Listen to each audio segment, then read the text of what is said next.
Bonjour, mon nom est Benjamin.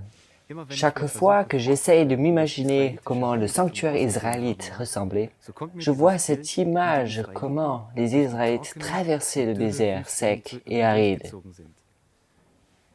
Dieu était au milieu d'eux et marchait avec eux. Ce Dieu saint aimait tellement son peuple qu'il s'humilia à errer dans une tente. Nous trouvons aussi la même image dans le Nouveau Testament. Jésus s'est tellement humilié qu'il s'est donné en sacrifice pour nous les hommes. Dieu a mis au point un système si génial pour nous montrer le plan du salut.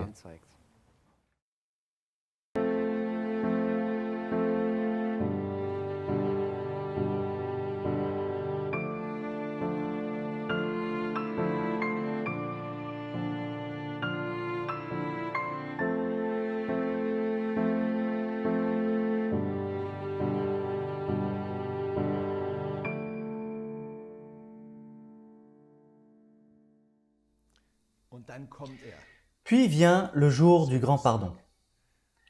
Au sanctuaire, toute l'année se préparait à cela. Cette journée était le point culminant de l'année religieuse.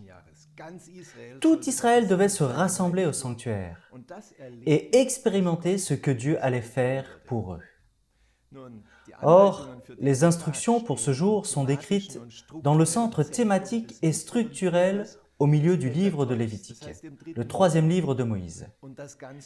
Et cela à juste titre, car à ce point culminant, religieux, le péché était complètement effacé. Les péchés qui s'étaient accumulés au fil de l'année dans le sanctuaire étaient ici pris et effacés par Dieu. Les péchés étaient là, ceux qui, à travers le sacrifice de purification, avaient atteint le sanctuaire ou les prêtres, mais aussi les péchés qui étaient faits par un pécheur rebelle tout à fait délibérément contre Dieu. Ce péché aussi souillait le sanctuaire. Et pour tous ces péchés, Dieu devait désormais les prendre en compte au jour du grand pardon. Il démontrait clairement que sa décision était correcte pour un acquittement, mais elle l'était aussi pour une condamnation d'un Israélite. À la fin du jour des expiations, ou du jour du grand pardon, Dieu s'avérait être juste. Il s'agit de cela au jour du grand pardon. Comment est illustrée cette deuxième et dernière phase que Dieu devait réaliser pour son plan du salut, mais aussi pour nous?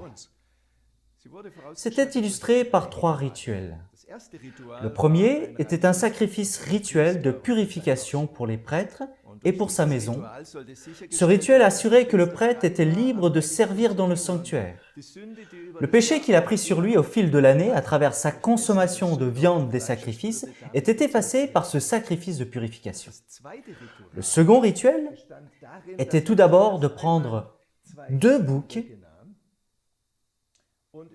et de tirer au sort ces boucs.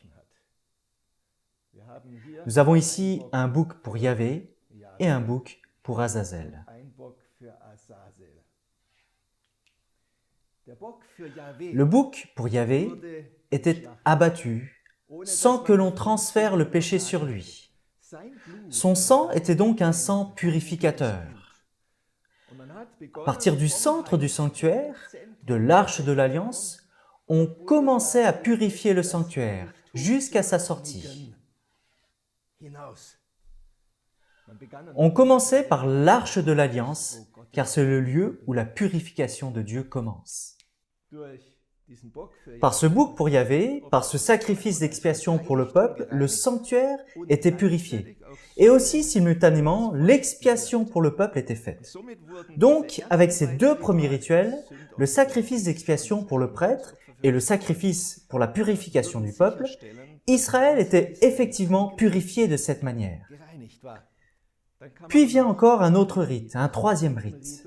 Pour ce 3e rite, le bouc pris pour Azazel était vivant. Le souverain sacrificateur déposait tous les péchés sur ce bouc. Pas dans le sens d'un remplacement, comme nous avons ceci lors d'un sacrifice, car ce rite n'est pas un rite sacrificiel, mais plutôt une expiation punitive pour le peuple. on transférait sur lui les péchés. Puis, il était amené dans le désert pour Azazel. Et cela est écrit dans Lévitique 16, 10. Le but de ce rite était d'amener l'iniquité du peuple dans un endroit éloigné. Là, ce bouc allait mourir. Il est très clair que ce n'est pas un rite sacrificiel, car cela arrivait seulement après que le sanctuaire et le peuple aient été purifiés. Azazel est mentionné ici comme l'adversaire que nous appelons Satan. À la fin, les péchés seront transférés sur lui, incluant même le péché dont il accuse les croyants, réclamant ainsi leur condamnation. Maintenant, c'est lui qui recevra cette condamnation dont il les accusait. Dieu assurera au jour des expiations que tout était OK pour chacune de ses décisions. Nous nous demandons maintenant, qu'en est-il du peuple? Tout ceci était fait par le souverain sacrificateur et ses prêtres. Qu'en est-il du peuple en ce jour-là? Le peuple avait le devoir de venir au sanctuaire pour observer le grand prêtre et de voir ce qui se passait, de prier, de jeûner. Et cela est une tradition juive. Il est parlé dans la Bible d'humilité, de s'humilier. Ainsi, le peuple démontre qu'il reste fidèle du côté de Dieu. Le jour des expiations est notamment une journée au cours de laquelle il s'agit de la loyauté du peuple et du caractère de Dieu. Imaginez la situation suivante. Qu'arriverait-il si un Israélite obtenait le pardon dans l'année, car il apportait un sacrifice de purification, mais voilà que par la suite, au jour des expiations, ils disent « Cela m'est égal » et il fait ce qu'il veut. Dieu ne peut pas maintenir le pardon pour cet homme. Il doit l'annuler, car l'homme lui-même l'annule. Ainsi, le jour des expiations a en réalité 4 faits.